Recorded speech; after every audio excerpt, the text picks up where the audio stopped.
Ens trobem al número 38 del carrer Major, actual casino cultural i recreatiu.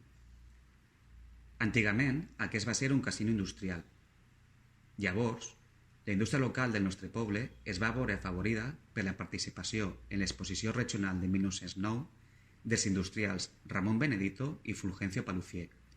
un fet que va donar lloc a la seva inauguració en 1910 com a casino industrial i recreatiu, on es reunien i tancaven negocis els industrials del nostre poble. Les dècades dels anys 10 i 20 van ser decisives per a la configuració d'un teixit industrial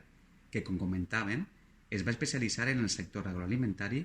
i es va veure afavorit, com altres indústries valencianes, per l'increment de la demanda en els anys de la Primera Guerra Mundial. Des de la seva construcció, el casino no sols era un lloc on s'ajuntaven els empresaris i industrials, sinó també va ser un espai on celebrar trobades i xerrades relacionades tant amb el municipi com amb el context sociopolític del moment. Per exemple, l'Associació d'Ames de Casa de Benetússer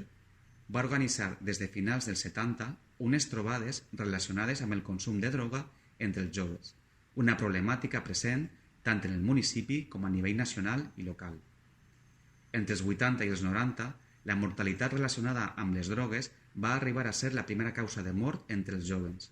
una lluita que es va liderar majorment per les associacions formades per mares i familiars decidides a combatre el narcotràfic començat pel seu entorn local.